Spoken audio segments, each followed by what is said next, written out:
Kasabay ng last-minute Christmas shopping, ang traffic. Kumustahin natin ang sitwasyon sa EDSA Quezon City sa live report ni EJ Gomez. EJ?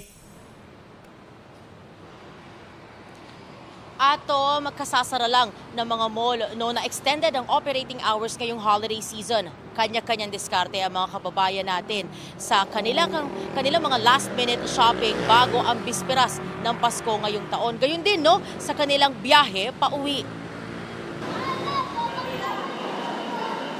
Matao sa loob at labas ng mga mall ngayong gabi. Sa isang mall sa Quezon City, kanya-kanyang bitbit na mga pinamiling pangregalo ang ilan nating kababayan.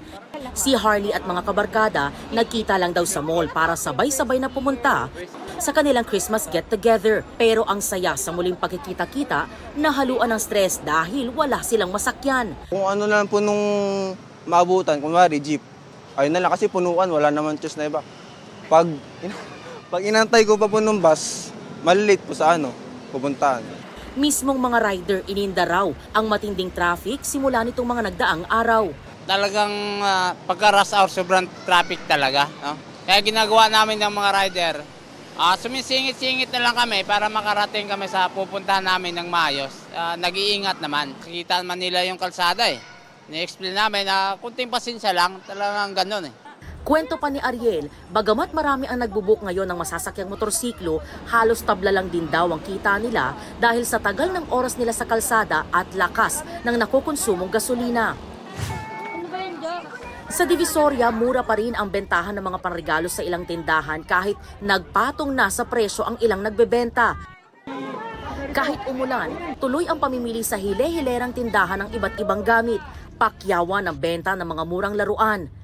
Sa Villalobos Street sa Quiapo, dagsa naman ang mga namimili. Hamon naman ang pinipilahan sa Palangka Street. Ang ilan, maaga ring namili ng pampaingay at pampaswerte para sa bagong taon.